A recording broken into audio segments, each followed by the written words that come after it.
Bonjour à tous et bienvenue à ce nouvel épisode d'Idées en évolution. Aujourd'hui, nous recevons François Trahan, analyste macroéconomique, économiste, ancien stratège en chef chez Bear Stearns, un des grands noms dans le monde de l'investissement à Wall Street, mais aussi diplômé de l'Université de Montréal. François Trahan, vous êtes connu pour avoir présidé la bulle des dot-com en 2000 et l'éclatement de la bulle immobilière en 2007, la crise financière qui s'en est suivie. Aujourd'hui, vous êtes président et fondateur du Macro Institute. Me manque-t-il quelque chose et pouvez-vous nous dire ce qu'est le Macro Institute? En fait, c'est une plateforme d'éducation en macro appliquée pour les marchés financiers. C'est un programme, on offre un programme qui est un peu l'équivalent du CFA, mais d'une manière top-down, donc d'une approche macro. Parfait. Bon, mais justement, on en parle. Vous êtes fait un nom à Wall Street pour être un des grands analystes macroéconomiques. À une époque, vous me disiez, là, il y en avait très peu, voire pas du tout, voire aucun. Pouvez-vous nous expliquer ce qu'est qu'une analyse macro versus une analyse micro dans le monde de l'investissement et des marchés financiers? Oui. Alors, la majorité des stratèges à New York, c'est des anciens analystes financiers. Donc, c'est des gens qui connaissent leur compagnie très bien et généralement, dans une grande banque, quand ils ont besoin d'un stratège, je ne dirais pas que c'est un peu la première personne qui lève la main, mais c'est souvent des analystes qui prennent ces rôles-là. Alors, c'est des gens qui sont des experts dans l'analyse des compagnies, mais qui ne comprennent pas nécessairement le cycle économique. Alors, une analyse macro, ça commence avec la compréhension de la politique monétaire, de la politique fiscale, l'implication que ça a sur le cycle économique et ce que ça veut dire pour les bénéfices des compagnies, le marché boursier, marché obligataire, etc. Alors, on appelle ça en anglais l'approche top-down, qui est un peu en contraire de l'approche bottom-up, qui analyse les compagnies. Alors, ce que tu disais un petit peu, c'est que au début de ma carrière, j'étais un peu le seul stratège qui avait une approche macro. En fait, je pense que j'étais le seul à une grande banque américaine. Tous mes compétiteurs étaient des gens qui avaient été des analystes financiers. Alors moi, j'ai souvent dit, je ne pourrais pas analyser une compagnie et sauver ma vie. J'ai jamais fait ce parcours-là. Comment un investisseur solo, qu'on appelle dans le jargon retail, donc un salarié là, qui gère ses propres investissements en prévision de sa retraite, pourrait-il appliquer une analyse macro, là, prenant en compte que ce n'est pas un expert et donc en faire bénéficier son portefeuille ou du moins sa prise de décision en matière d'investissement? C'est pas une question c'est pas une question facile parce que je te dirais que jusqu'à tout récemment, même quand je te parle de la première partie de ma carrière, le mot macro était considéré un peu sale aux yeux de beaucoup d'investisseurs, comme les investisseurs légendaires comme Warren Buffett, tu sais, qui parlent qu'eux, ils font de la recherche sur leur compagnie, ils aiment connaître les gestionnaires de la compagnie, ils aiment tout comprendre. Alors, c'est un peu l'histoire de Wall Street jusqu'à la crise financière, je dirais, où les marchés ont commencé à être dominés par la macro. Alors, dans les 15 dernières années, le type d'analyse que moi je fais est devenu beaucoup plus populaire. Et maintenant, tout le monde aime utiliser le mot macro, mais la réalité, c'est que on n'est pas vraiment formé en macro. Et c'est un peu ça le but de créer cette plateforme d'éducation-là, c'était de pallier un peu à un désavantage que les investisseurs avaient. On est formé quand on fait un diplôme en finance, bien, on apprend comment analyser des compagnies. On fait une certification comme le CFA, on apprend comment analyser des compagnies. Il n'y a pas vraiment beaucoup de macro du côté académique ou dans les certifications professionnelles. La bonne nouvelle pour les investisseurs retail, donc il faut avoir les connaissances de certains. Il y a beaucoup de choses en ligne, mais je dirais que sur les médias sociaux, selon mon expérience, la majorité du contenu n'est pas nécessairement très bon. La bonne nouvelle, c'est qu'il y a beaucoup d'outils financiers maintenant qui sont disponibles aux investisseurs retail qui n'existaient pas il y a une quinzaine d'années. Maintenant, on peut acheter un indice qui est l'inverse du S&P 500 ou l'inverse doublé du S&P 500. On peut acheter des indices qui sont axés sur certains facteurs spécifiques. Donc, ils vont mettre l'emphase seulement sur des compagnies qui ont certains traits spécifiques. Et donc, maintenant, à peu près n'importe qui peut répliquer les stratégies que jusqu'à maintenant étaient un peu réservées aux hedge funds, si on veut. Alors, il y a beaucoup d'outils disponibles. Mais quant à la connaissance, ça, ben, il n'y a pas de solution facile. Alors, selon moi, ce qui est important, c'est de comprendre peut-être un produit et de le comprendre très bien. On ne peut pas s'attendre à ce qu'un investisseur retail connaisse vraiment une compréhension assez large pour pouvoir utiliser à peu près n'importe quoi. Il y a une multiplication des produits financiers aussi dans les 10 ou 15 dernières années. C'est Est-ce que c'est une bonne chose ou une mauvaise chose? Pour avoir fait un peu de recherche sur le sujet, je sais qu'il y a des critiques là, de ce qu'on appelle les ETF, là, les fonds négociés en bourse en français, qui nous disent que c'est une bulle aussi à en venir. Je résume, là, mais les fonds négociés en bourse vont indexer, par exemple, le S&P 500, où ils vont acheter proportionnellement au market cap de chaque entreprise un nombre proportionnel au l'argent, aux capitaux qui sont investis dans le fonds, sans vraiment se poser de questions macro ou micro. Et certains disent qu'il y en a peut-être une bulle des fonds négociés en bourse là, qui court, si je peux dire. Est-ce que vous voyez la chose d'un bon œil ou d'un mauvais œil? euh, ben, ça dépend un peu de la perspective, je dirais. Écoute, pour quelqu'un qui est jeune, qui a un horizon d'investissement qui pense aux 30 ou 40 prochaines années, ben, on n'a pas besoin de se préoccuper de ces choses-là trop, je dirais. Et c'est des produits qui nous donnent accès à un indice à peu de frais. Alors, dans ce cas-là, moi, je pense que c'est une bonne chose.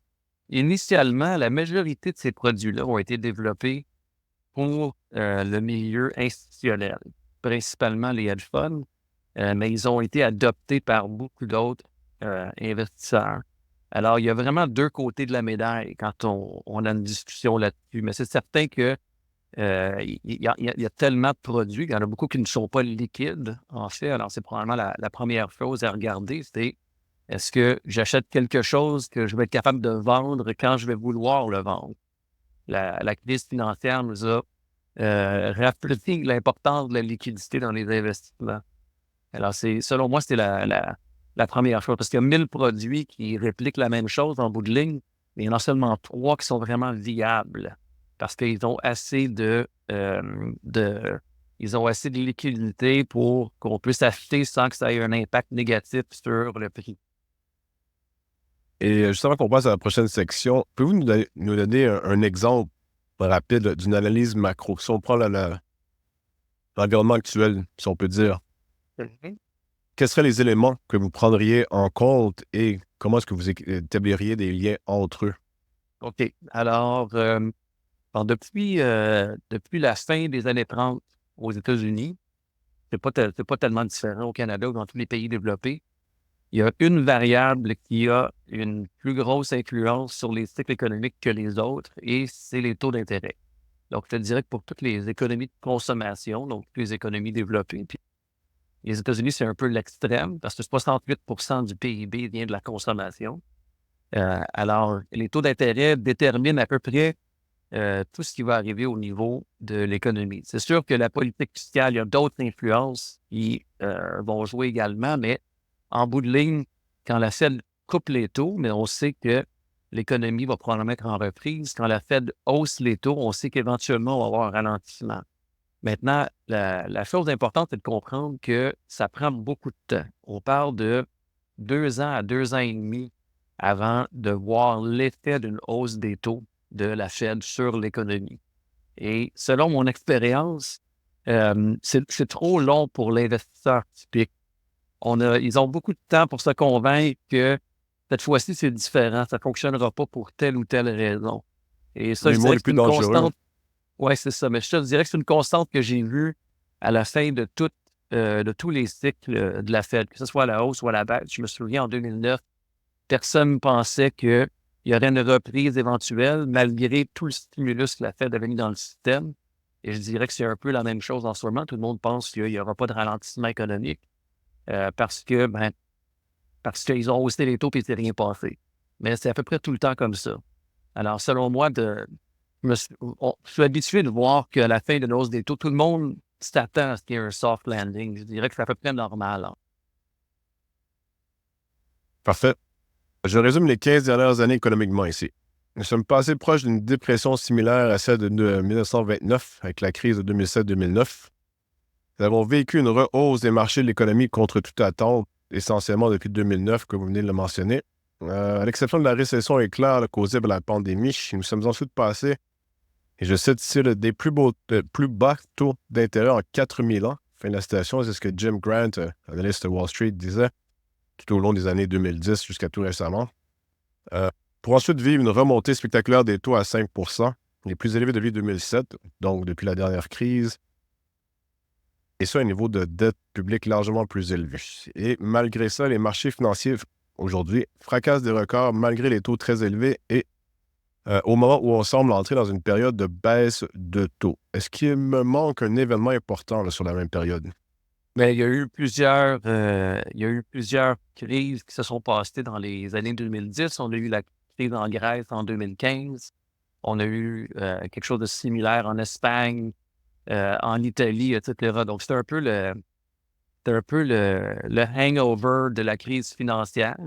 Donc, le fait que ces économies avaient beaucoup de dettes, alors ils ont eu un peu plus de difficultés à sortir de la crise financière, si on veut. Mais non, c'est un bon résumé, tout à fait. Et je pense que le fait qu'on a passé la majorité des 15 dernières années avec des taux d'intérêt à zéro, mais ça a aussi changé la perspective des gens. Il y a beaucoup d'investisseurs qui n'ont jamais vu une hausse des taux, euh, une vraie hausse des taux. Pas ce qu'on a vu en 2017-2018 aux États-Unis, mais quelque chose de plus comme 2004 à 2006 ou ce qui se passe en 1999. Alors, je pense que c'est plus facile de penser que ça va être différent cette fois-ci quand on n'a pas vécu ces choses-là, qu'on n'a pas vu les surprises qui arrivent au fil du temps. Donc, plus particulièrement, notre époque économique est-elle structurée et encore et toujours, je devrais dire, par la crise financière de 2007-2009 et l'interventionnisme des banques centrales dans leur application des politiques monétaires là, qu'on appelle communément quantitative easing, assouplissement quantitatif, je crois en français. Est-ce qu'on est dans une époque, bon, on a dit tantôt là, que c'est dangereux de dire que cette fois-ci c'est différent, mais est-ce que l'époque économiquement, à cause principalement des politiques monétaires de quantitative easing, différente? Oui, la politique monétaire de la Fed dans les 15 dernières années est un peu une déviation de ce qu'on avait dans les 30 ans qui ont précédé. Disons, je te dirais que c'est vraiment sous Volcker qui arrive à la Fed en 1978 qui a changé l'institution. C'est devenu l'institution qui est axée sur, jusqu'à là, c'était une institution keynesienne qui est devenue plus une institution monétariste. Donc, qui avait une approche complètement différente. Alors, c'était un gros changement, mais c'est un peu la crise financière qui a fait qu'on a eu besoin de ces outils-là. Tous les modèles de la Fed leur disaient à l'époque que les taux d'intérêt à zéro n'étaient pas assez pour avoir une reprise économique. Maintenant, alors je pense que c'était approprié en 2009. Je ne sais pas si c'était encore approprié quelques années plus tard, mais c'est devenu un peu, ça fait partie de l'engrenage maintenant. Alors, je pense que tous les gens à la Fed, euh, ils auraient le réflexe de retourner vers ça si on avait un ralentissement économique sévère. Et pour moi, un ralentissement économique sévère, c'est différent d'une crise financière comme on a eu en 2009. Mais je pense que c'est devenu un peu un réflexe des banques centrales modernes. Est-ce que vous pouvez définir un peu ou expliquer un peu c'est quoi l'assouplissement quantitatif? C'est pas nécessairement un concept que le commun des mortels connaît ou maîtrise, là. Oui. Alors, l'outil principal d'une institution comme la Banque du Canada ou la Fed, ben, c'est de changer les taux de base. Et il y a plusieurs banques centrales à travers le monde qui font plus que ça, qui vont changer les taux de réserve. Entre autres, la Banque centrale en Chine fait des changements des taux de réserve assez fréquemment, faisait ça beaucoup, en fait, euh, durant leur bulle spéculative. Euh, alors, en 2009, il y a un ralentissement, il y a une crise financière aux États-Unis et les modèles de la Fed leur disent qu'il devrait avoir des taux négatifs. Et la manière d'atteindre ça, mais commence à faire, puis c'est un peu le début du quantitative easing qui devient le quantitative tightening. Il commence à faire des opérations sur les marchés en achetant des obligations et en vendant des obligations. Et puis, ce qu'on fait, c'est qu'on injecte la liquidité dans le système et on retranche la liquidité dans le système. Alors, c'est un outil alternatif. Je ne sais pas si ça devrait faire partie de l'arsenal commun des banques centrales, mais c'est un peu devenu comme ça, je dirais. C'est devenu la norme, on dirait. Oui, c'est ça. C'est difficile de s'en débarrasser une fois qu'on l'a utilisé, je pense. Ouais, on en devient dépendant. Vous êtes connu pour avoir annoncé et anticipé la bulle du dot-com et la crise financière de 2007-2009. Comment l'avez-vous vu venir? En gros, quels éléments ont fait sonner la cloche qui disait « Ah oui, en effet, il y a quelque chose qui cloche, justement. » Oui. J'ai une approche très monétariste, ce qui veut dire que quand la Fed hausse les taux, je m'attends à ce qu'il y ait un ralentissement économique. Ça ne veut pas dire qu'on sait qu'il va y avoir une crise financière nécessairement. La Fed hausse les taux de 2004 à 2006. Je ne sais pas qu'il va y avoir une crise financière. Je sais qu'il va y avoir un ralentissement. Je sais qu'il y a beaucoup d'excès au niveau du marché immobilier à l'époque. Mais un ralentissement économique, pour moi, c'est un peu un processus de découverte. Plus l'économie ralentit, plus il y a de pression sur le système et plus la probabilité que quelque chose brise augmente. Alors, en économétrie, quand on regarde les modèles qu'on a pour faire des prévisions du cycle économique, les plus grosses erreurs sont tout le temps dans les récessions, où le modèle va dire le PIB va être en baisse de 2 et puis on a quelque chose de bien pire. Parce que ce qu'on ne peut pas modéliser, c'est les crises financières. Et on ne les voit pas dans tous les ralentissements, mais on a tendance à les voir dans les ralentissements sévères.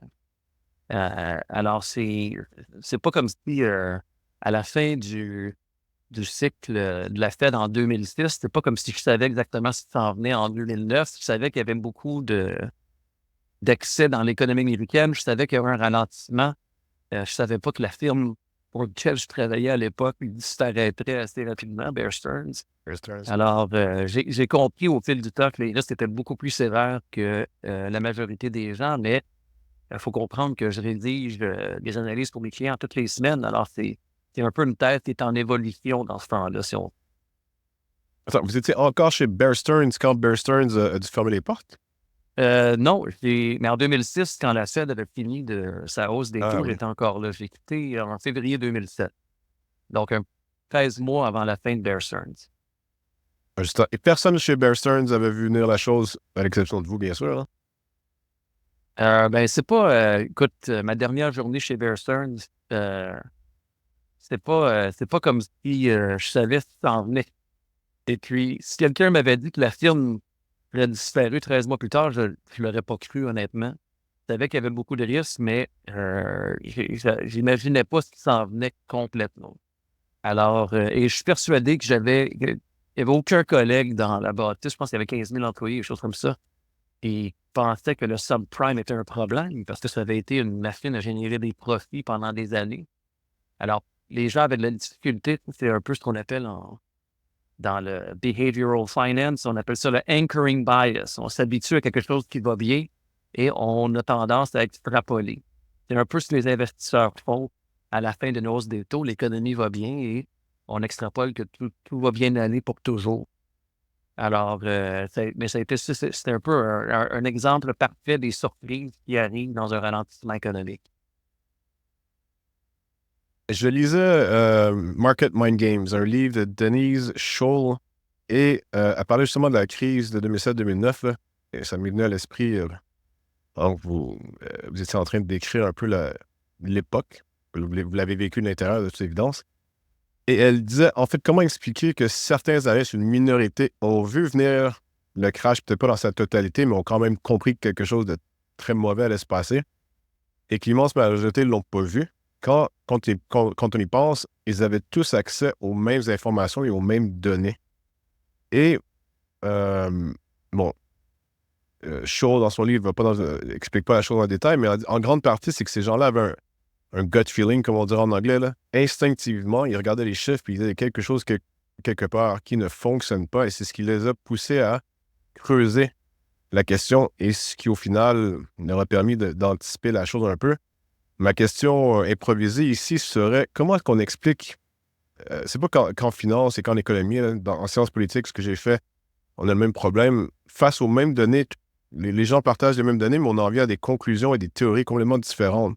Comment expliquer que dans un monde aussi quantitatif que l'économie et les finances, on en vienne à des thèses complètement opposées?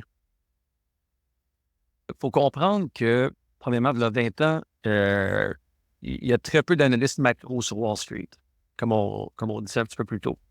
Alors, la majorité des stratèges qui sont des anciens analystes financiers qui comprennent leur compagnie très bien, ça va être les derniers à voir ce qui s'en vient.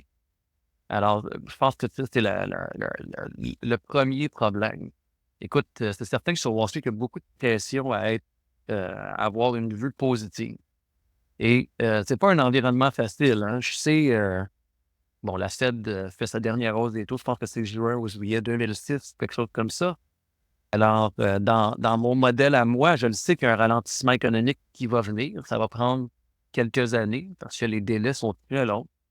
Et, mais bon, si quelqu'un me demande en 2006, même quand la Fed est en train d'hausser les taux, n'a pas terminé, qu'est-ce qui va se passer? Bien, c'est certain que je vais avoir une perspective négative parce que dans, dans l'analyse macro, où tout commence à peu près avec la politique monétaire, bien, on vient de mettre des problèmes dans le système. Ce qu'on ne sait pas, c'est si quelque chose va briser. On sait que l'économie va ralentir. Et mais ce qu'on ne sait pas, c'est si quelque chose va briser. La chose commune de tous les cycles économiques, de toutes les bulles spéculatives, en fait, c'est l'être humain.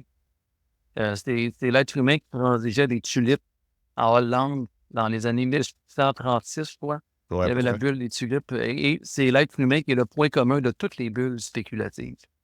Alors, c'est un peu ça, l'être humain est positif et est sujet à beaucoup d'influences psychologiques. Je pense que c'est ça qui fait que c'est très difficile de tenir une Quand vous dites thèse quelque chose, négative, surtout sur Wall Street.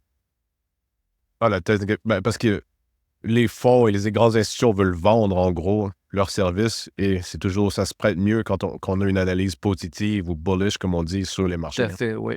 Surtout encore plus sur les franchises qui ont beaucoup de clients retail.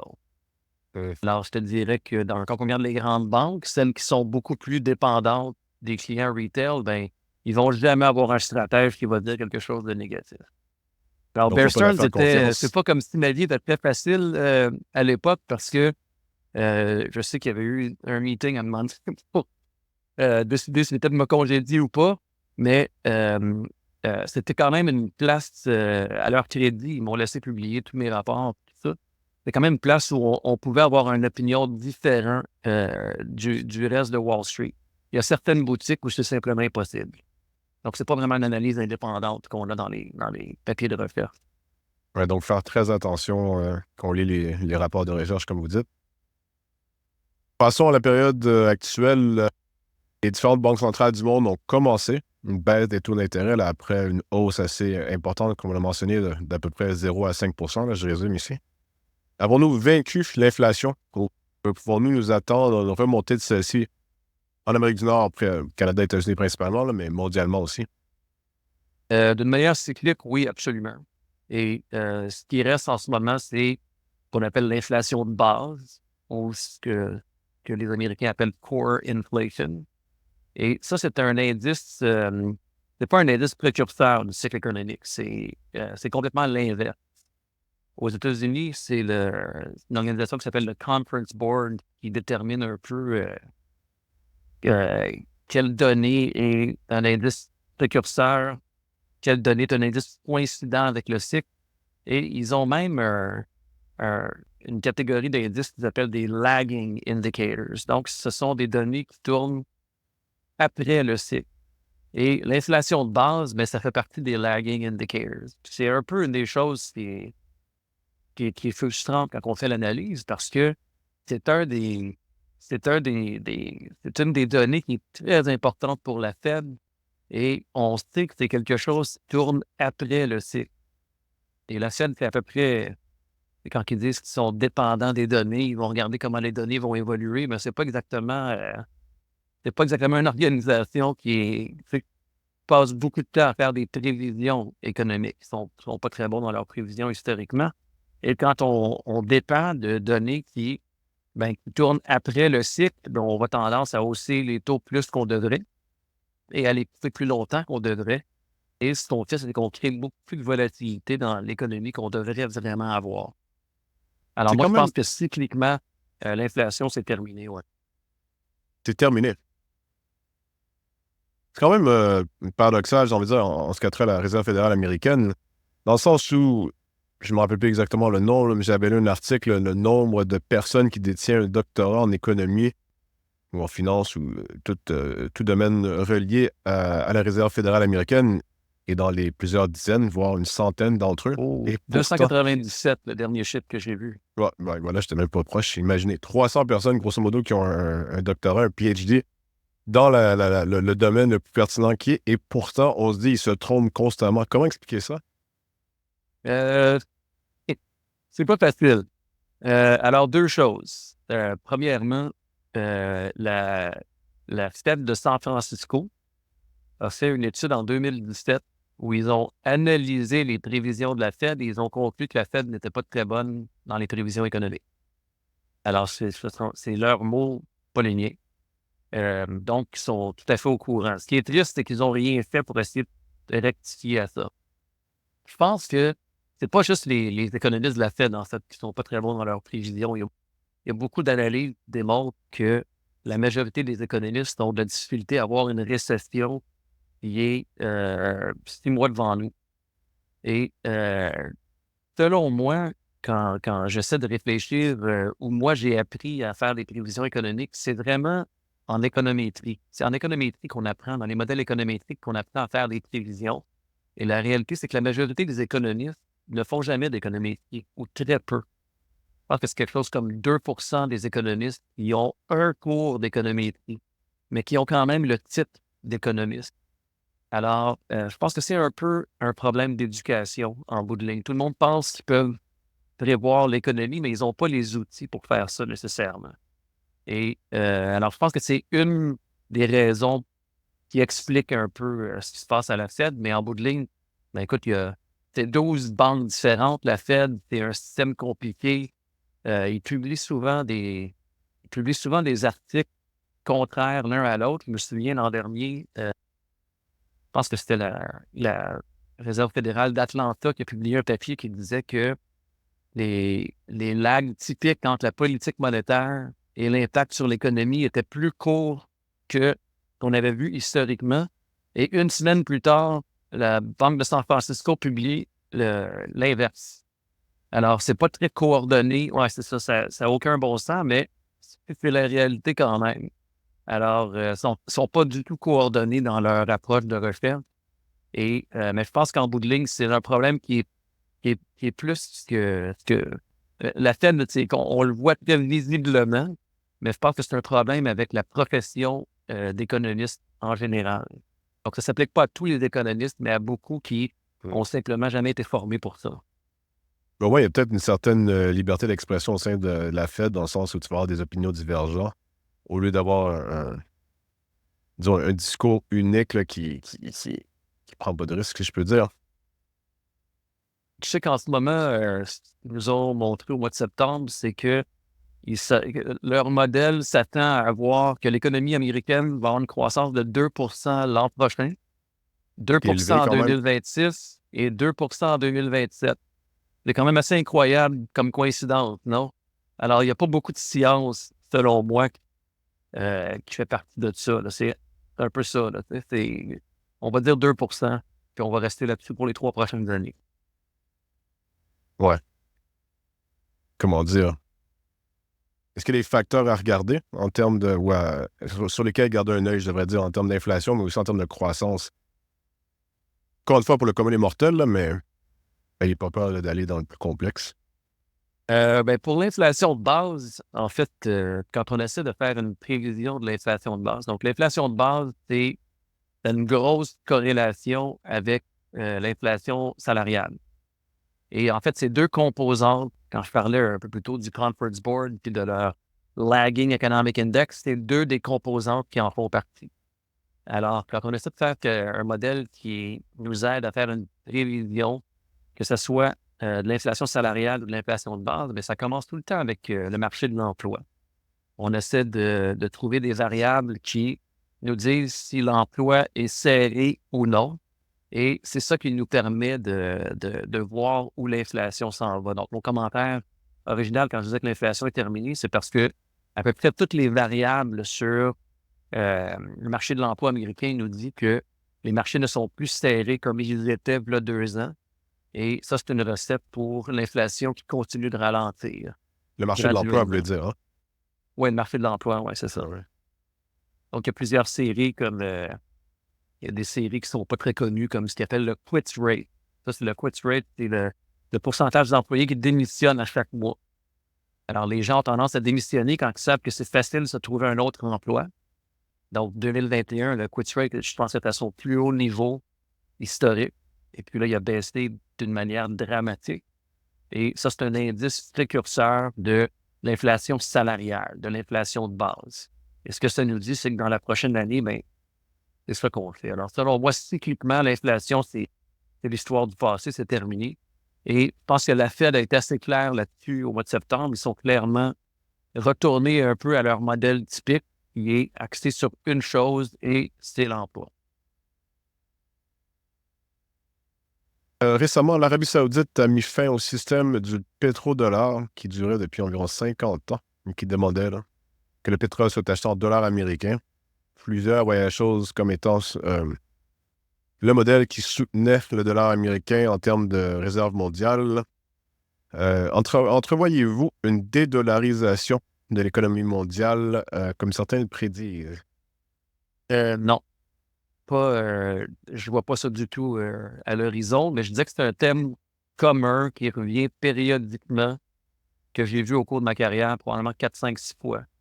Et on parle tout le temps de la fin du dollar américain. Maintenant, c'est certain qu'il y a certaines variables qui sont alarmantes, comme le taux d'endettement du gouvernement américain. Il y a certaines choses, mais en bout de ligne, on a le taux d'endettement du gouvernement chinois, japonais, Angleterre. Alors, c'est pas comme si c'était un problème unique aux Américains. En bout de ligne, le dollar a un statut de réserve, en grande partie à cause du consommateur américain. C'est le consommateur des exportations de beaucoup de pays à travers le monde. La Chine a compétitionné avec les États-Unis pendant leur boom économique, qui est maintenant terminé. Alors, ce qui reste maintenant, c'est le consommateur américain. Donc, je pense que c'est difficile d'imaginer un monde où il y a une dédollarisation comme ça. Parce que quand l'économie mondiale ralentit, ben, il y a moins de demandes pour les exportations du Canada. Donc, le dollar canadien est généralement sous pression. Il y a moins de demandes pour les exportations de la Corée du Sud. Et à peu près tous les pays à travers le monde, quand on regarde le pourcentage des exportations dans leur PIB est plus élevé que celui des États-Unis. Alors, les États-Unis, c'est un peu le choc absorbeur de l'économie mondiale de ce côté-là. Alors, en bout de ligne, tant qu'on ne changera pas cette dynamique-là, puis c'est pas quelque chose qui peut changer rapidement, je ne vois pas comment on aurait une dédollarisation. Est-ce que certains pays peuvent avoir des politiques comme ça? Bien sûr, mais il y en a eu beaucoup. Et en bout de ligne, c'est la composante du PIB américain axée sur la consommation. Le fait que les États-Unis exportent très peu, les exportations, c'est seulement 11% du PIB américain. Donc, c'est un chiffre qui est plus bas qu'à peu près tous les pays à travers le monde ou bref. Alors, moi, ça prendrait un grand changement économique pour me convaincre que les choses vont changer au niveau du dollar. Est-ce que le Dollar Milkshake Theory te dit quelque chose ou vous dit quelque Non, chose, pardon? non. J'essaie de résumer, là, mais c'est un certain Brian Johnson de mémoire qui est un investisseur qui gère un family office. Et la théorie va comme cela. Tous les investissements, ou pas tous les investissements, mais disons que le dollar américain aspire les investissements des autres pays. Et la fin du dollar américain ne viendra pas par sa faiblesse, mais par sa force. quand le DXY, qui est l'index du dollar américain, sera trop haut, quand le dollar américain va manquer de dollars américains sur les marchés mondiaux et non l'inverse, c'est là où ce que le dollar américain va monter en flèche en termes de force ou en termes de valeur, qui va faire que les dettes publiques dans le monde et même privées qui sont souvent en dollars américains deviendront impayables et donc vont mener à une crise qui mettrait fin, en fait, à l'hégémonie du dollar américain. Je ne sais pas si je la résume bien, je vais être franc, mais ça me semblait intéressant là, de voir ce que vous en pensiez. Oui, bien, ce que tu viens de décrire, c'est quelque chose qui est arrivé fréquemment dans les 50 dernières années. Dans à peu près tous les grands ralentissements économiques mondiaux, le dollar américain est à la hausse et ça cause des problèmes dans d'autres économies, typiquement des pays en émergence qui ont non seulement beaucoup de dettes, mais de la dette en dénomination de dollars américains. Donc, non seulement, comme prends l'exemple d'un petit pays en émergence, il dépend beaucoup des exportations. Donc, dans un ralentissement économique mondial, ils ont moins de revenus. Et parce que le dollar est à la hausse, bien, subitement, euh, leur paiement d'intérêt sur cette dette-là est également à la hausse. Alors, c'est la recette typique d'une crise financière d'un pays en émergence. La partie que je ne suis pas, c'est pourquoi ça mettrait fin à l'hégémonie du dollar américain. Qu'on vient de décrire, c'est à peu près ce qui s'est passé dans tous les grands ralentissements économiques des 50 dernières années. Il y a tout le temps quelques petites économies qui ont des problèmes et le Fonds monétaire international doit intervenir, etc. La- En fait, la seule chose que je pourrais dire, c'est que maintenant, c'est pas juste les petits pays en émergence qui ont beaucoup de dettes, c'est des grosses économies comme le Japon, la Chine, l'Angleterre, etc. Mais je ne vois pas encore là pourquoi ça mettrait fin à l'hégémonie du dollar américain. Moi, je pense que ça y contribuait plus qu'autre chose. Encore une fois, là, c'est pas ma théorie, c'est ce que j'en comprends, là. Mais j'avais compris que oui, en effet, à court terme, ou du moins à moyen terme même, là, ça renforce le dollar américain, mais ensuite, ça renforce la dépendance du dollar américain, ce qui causerait tôt ou tard certains pays à vouloir s'en distancer ou trouver un moyen alternatif, si on peut dire. Oui, mais comment on fait pour se distancer de notre plus gros marché d'exportation? Alors, ça revient au point que j'ai fait un peu plus tôt. Tant qu'on ne changera pas les composantes économiques des économies mondiales, ben, c'est très difficile de se dissocier du dollar américain complètement. L'Arabie saoudite est capable de le faire parce que les Américains ont moins de dépendance énergétique qu'ils avaient. Mais est-ce que ça va durer? Ben, on verra. Tout à fait. Sur un sujet similaire, c'est de la dette. Alors que la dette américaine gonfle à vue d'œil, soit de 10 milliards de dollars par jour, d'après certaines analyses, elle serait autour de 35 trillions de dollars américains en ce moment. Y a-t-il une limite à l'endettement public? La question se pose pour d'autres pays, notamment le Canada, la France, l'Angleterre, vous l'avez mentionné. Mais est-ce qu'il y a des limites à l'endettement public? Les études académiques et l'histoire nous dit que oui, et c'est pas toujours évident. Alors, si on regarde les modèles académiques sur l'endettement public, il y a certaines études qui nous disent que quand l'endettement public atteint 80 du PIB, qu'on rentre dans une zone risquée. Il y en a 90, il y en a 100. Mais les États-Unis sont au-dessus de tous ces critères-là à ce stade-ci. C'est certain que quand on regarde l'endettement public de la Chine, on est au-dessus de 300. Donc, on est dans un niveau complètement différent. Historiquement, ben, la réponse à ta question, c'est un peu conditionnel parce que historiquement, tant que l'économie va bien, ben, il n'y a personne qui se préoccupe vraiment des niveaux d'endettement. Puis c'est la même chose dans les marchés boursiers, en fait. Les décotes des compagnies arrivent tout le temps dans des ralentissements économiques où les bénéfices sont à la baisse et c'est là que les agences du crédit vont décoter compagnie X à cause de leur niveau d'endettement. Et alors, c'est un peu la même chose pour les pays. C'est dans des ralentissements économiques où les revenus du gouvernement sont à la baisse, les dépenses, à cause des bénéfices, sont généralement à la hausse, donc le déficit explose. Et pour un moment, ben, on a l'impression qu'il n'y a aucune solution au niveau d'endettement. Alors, c'était généralement les agences de crédit qui changent les choses. C'est un peu ce qui est arrivé au Canada à la fin des années 80, début des années 90, où c'est un peu les agences de crédit qui nous ont forcés à adresser notre problème d'endettement public à l'époque. Ça a été pénible parce que la récession qui a été très courte aux États-Unis, au Canada, a duré quand même beaucoup plus longtemps. Puis je dirais que ça a changé aussi la perspective des Canadiens envers le fameux déficit. Je pense que pendant près de 20 ans, ça faisait presque pas de différence qui était élu. Tout le monde avait tellement peur du déficit que on n'avait jamais eu des gros déficits publics. Alors, ça a duré quand même pour quelques décennies. Moi, je pense que c'est un peu l'expérience avec la pandémie qui a changé les choses. Et maintenant, le niveau d'endettement du Canada est quand même respectable comparativement à ce qu'on voit dans le restant du monde pour les économies développées. Et aux États-Unis, dans l'histoire du pays, donc depuis 1776, on n'a jamais eu un taux d'endettement aussi élevé par rapport au PIB, sauf très brièvement en 1944, je crois. Quand on avait des dépenses militaires exceptionnelles. Ouais, fin de la Deuxième Guerre mondiale. Oui, et puis, écoute, je me souviens même, après la crise financière, le taux d'endettement américain était, on parlait de 35 du PIB ou quelque chose comme ça, mais il y avait une panique un peu aux États-Unis à cause de ça. Et ça a amené à l'émergence du Tea Party au sein du Parti républicain.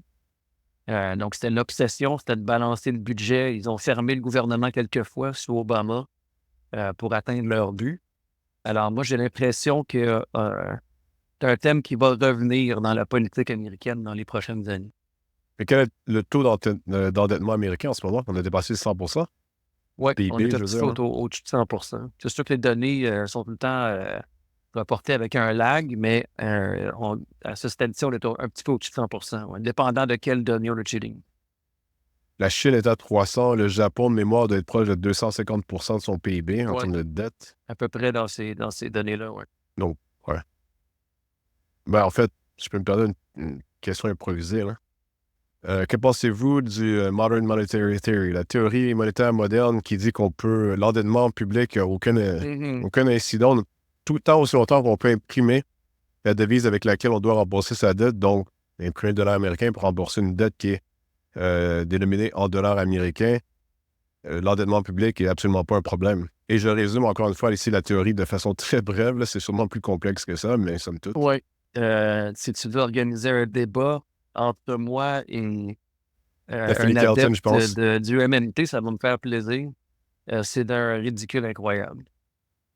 Alors, pourquoi est-ce qu'on n'enverrait pas un chèque d'1 million de dollars à tout le monde, si c'est vrai?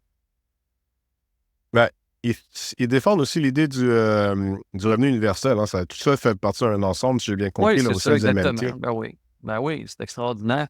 Écoute, dans la pandémie, on a fait un stimulus assez exceptionnel. On a envoyé des chèques aux gens 3 fois aux États-Unis et ça a contribué aux pressions inflationnistes. Et on parle d'un chèque qui était de 3 000 $. C'est pas des montants comme les proponents du MMT proposent. Alors, euh, là, j'ai de la difficulté à comprendre, honnêtement. Et c'est circulaire comme argument, c'est pas sérieux selon moi. Parfait. Finalement, dernière question. En 2023, vous aviez prédit une situation économique, je cite ici, apocalyptique au courant des années 2024-2025. On y est. Jusqu'à maintenant, on semble avoir évité une telle situation. Il ne semble pas y avoir de récession non plus à l'horizon, même s'il y a un certain ralentissement qui est palpable, si on peut dire. Êtes-vous toujours aussi inquiet et pessimiste pour l'économie à court ou moyen terme? Oui, tout à fait. Écoute, ben, premièrement, en 2006, si tu m'avais demandé c'est quoi le dénouement de tout ça, ben, je t'aurais donné la même réponse. Et j'avais eu l'air d'un ego le restant de l'année. J'avais eu l'air d'un ego en 2007. Et puis, à un moment donné, j'avais eu l'air brillant.